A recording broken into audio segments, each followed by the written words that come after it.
Got him. Woo! 96. Holy cow.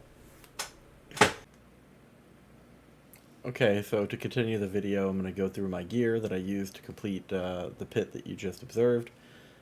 Keep in mind that when I completed it, I actually did not have a few key things, and my gear is certainly not perfect. I don't have triple and quad greater affixes, and I certainly don't have max rolls on aspects, but with determination and the right balance and setup, you too can complete high level pits as well. So with that, here we go. We have a 2 GA Ugly Bastard.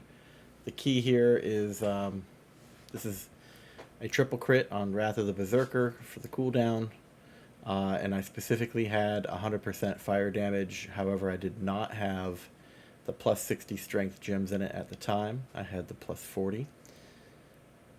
Mantle of Mountain's Fury, 3GA.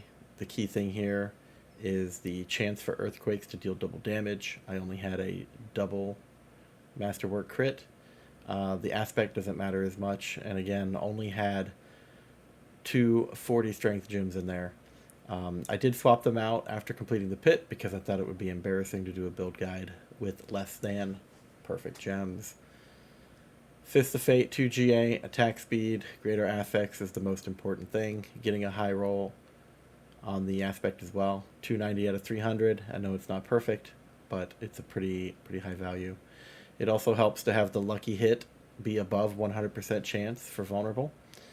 And I did write this down over here. So with the rest of the gear that I have, your gloves only need to have about 7.2% chance, critical strike chance, to add up to 100% crit chance for this build.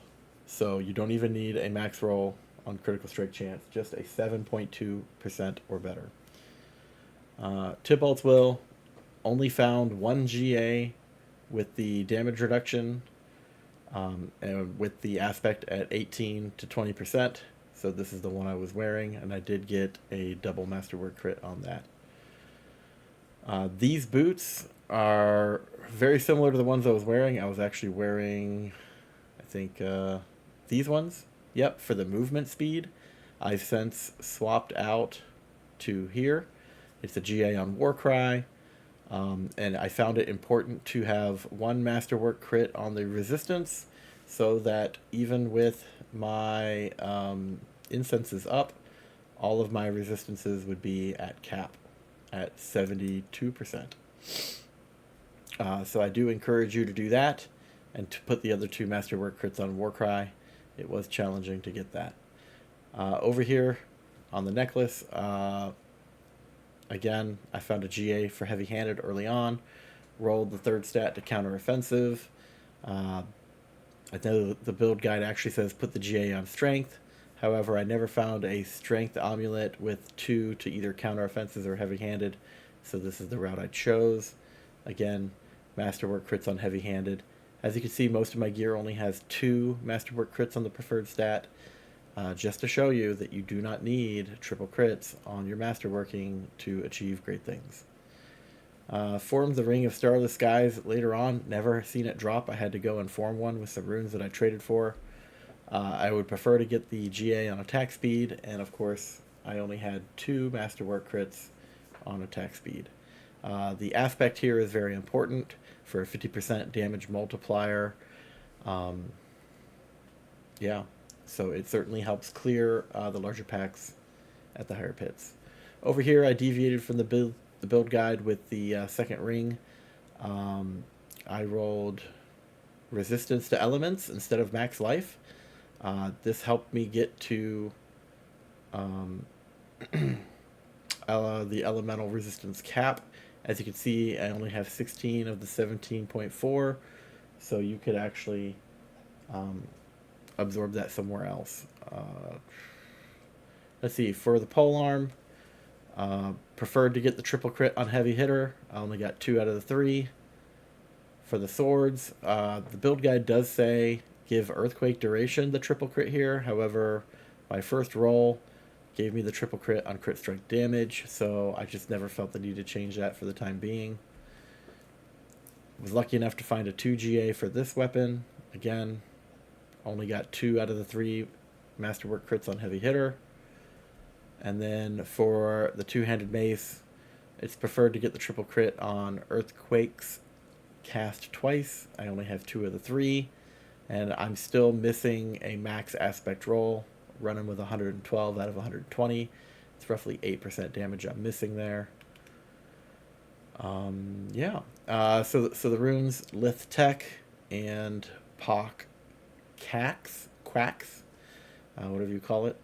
Those are the rune words I'm running, and I'm running them in weapons so that I can keep crit strike damage gems in the 2 swords, resistance gems in the jewelry, and strength gems as much as possible in the armor. On to abilities. This is the standard build guide from Maxroll for the Bash, Pit Pushing, Earthquake, Barbarian. No deviations there. In fact, I looked at it really hard last night after completing the run, and I found that I would not change anything.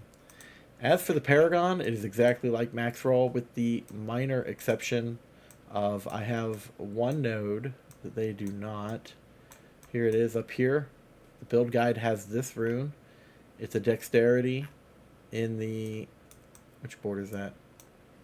Whatever board that is. Force of Nature.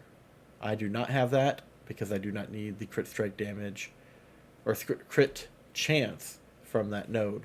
And clearly I could leave it out and pick up an additional 5 strength here. I am looking for other optimizations. However, I have not used all my points. Most of my remaining points are going to go...